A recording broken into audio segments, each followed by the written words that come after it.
A ver, pensemos en algo que nos afecta todos los días, aunque a veces ni nos demos cuenta. ¿Quién decide dónde se construye una casa, dónde va un parque o dónde se instala una industria? Bueno, la respuesta está en un sistema bastante complejo, el de la planificación territorial.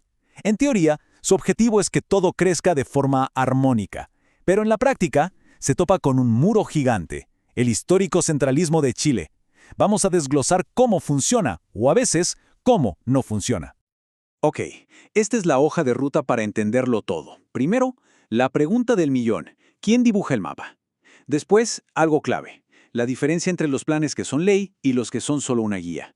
Luego, vamos a viajar por 3 escalas, desde la región hasta la comuna. Ahí veremos las barreras del sistema. Y para cerrar, el gran desafío de fondo: descentralizar Chile.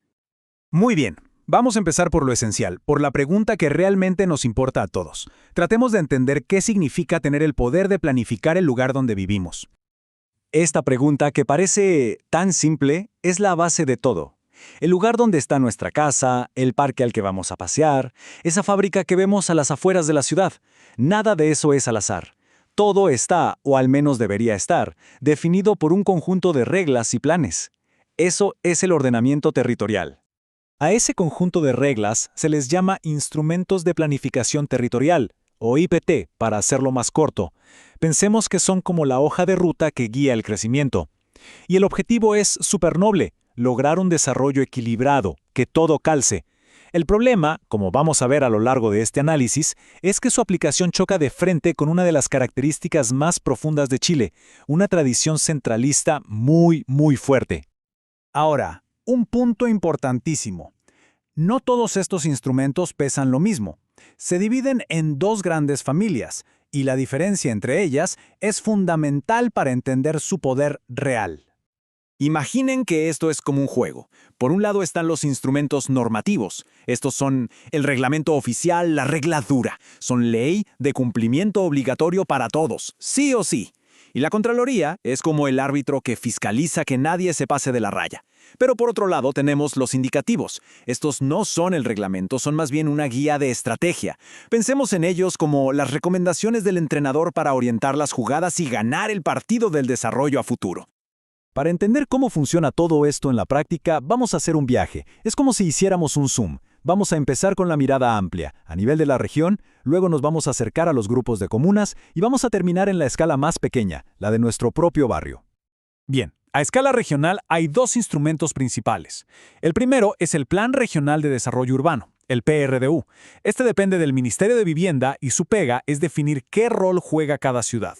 Luego tenemos el Plan Regional de Ordenamiento Territorial, el PROT. Y ojo, porque este es clave, es un plan más moderno que depende directamente de los gobiernos regionales. En el papel, esto es un tremendo avance, ¿no? Una herramienta para que las decisiones se tomen en las regiones y no desde Santiago. Pero aquí nos encontramos con el primer gran pero. La aprobación de estos planes que se piensan y se diseñan en la región ha sido históricamente un parto. La Contraloría desde Santiago les pone un montón de observaciones técnicas, y esto en la práctica lo frena todo, porque muchas veces las regiones simplemente no tienen la plata, los recursos, para corregir esas observaciones. ¿El resultado? Regiones enteras que pasan años sin una guía clara para su desarrollo. Ok, bajemos un escalón. Vayamos a la escala donde varias ciudades se juntan y necesitan coordinarse. Y aquí la historia empieza a sonar familiar. Existe el Plan Regulador Intercomunal, claro, pero miremos el patrón que se repite en otros instrumentos. Las áreas de desarrollo indígena dependen de un ministerio en Santiago. Las zonas de interés turístico se proponen en el territorio, pero se aprueban allá, en la capital. Hasta la planificación de la costa sigue órdenes del nivel central. La iniciativa nace en lo local, pero el poder para dar el sí o el no sigue estando lejos. El caso de las zonas de interés turístico, las ZOIT, es un ejemplo perfecto, casi de manual, de este centralismo. Miren el viaje. El proceso nace en el territorio. Los municipios y la región dicen, oye, esta área tiene un potencial turístico increíble. Pero esa propuesta tiene que viajar a Santiago. Allá la evalúa un comité de 5 ministros. Y si logra pasar ese filtro, la aprobación final necesita nada más y nada menos que un decreto supremo firmado por el presidente de la República. Una idea local que termina en la máxima autoridad del país. Y aquí va un dato que es muy revelador sobre el Sistema Nacional de Áreas Silvestres Protegidas. Declarar un parque es un proceso centralizado, pero lo más increíble es que los ingresos que se generan, por ejemplo por las entradas o las concesiones en estos parques, muchas veces se van a un fondo común en Santiago, y no necesariamente se reinvierten en el mismo parque o en la misma región que los generó. Por fin llegamos a la escala más cercana, la comuna. Aquí, el instrumento estrella, el más conocido, es el Plan Regulador Comunal, el PRC. Esta es la herramienta que nos dice con peras y manzanas que se puede construir, de qué altura, dónde van las plazas y las áreas verdes. Es literalmente el mapa que ordena nuestro día a día. Y se acompaña de planes indicativos, como el Pla de Tour para el desarrollo general o el Pla de Tour para el turismo. Pero incluso a este nivel que se supone es de gestión local, hay dos problemas gigantescos.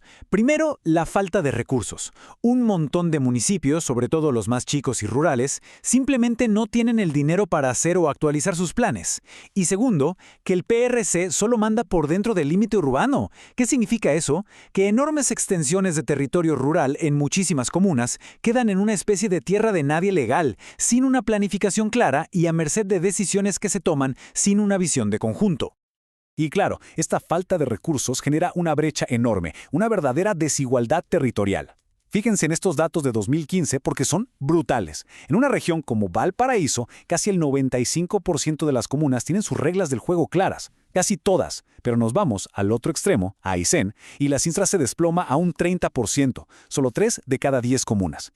¿Qué quiere decir esto en la vida real? Que el derecho a vivir en un entorno bien planificado, con crecimiento coherente y áreas verdes protegidas, no es igual para todos en Chile. Depende literalmente de la comuna donde a uno le tocó vivir. Entonces, después de ver todo este panorama, la pregunta cae de cajón: ¿por qué el sistema no funciona como debiera? El análisis identifica 4 grandes barreras que lo explican. Primero, la falta de capital humano y recursos, o sea, no hay suficientes expertos ni plata en los municipios para hacer la pega. Segundo, el diseño mismo de los instrumentos es centralista, es como un traje talla única hecho en Santiago que no le queda bien a todas las regiones. Tercero, la injerencia directa de los ministerios que terminan decidiendo cosas que deberían ser locales.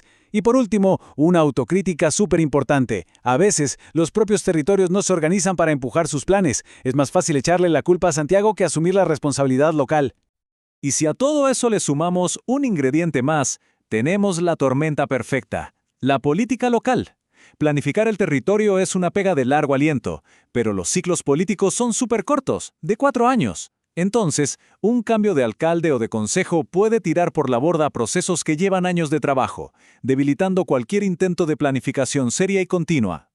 Con todo este diagnóstico sobre la mesa, queda bastante claro que el problema de fondo no es que falten planes, sino cómo están diseñados y cómo se aplican.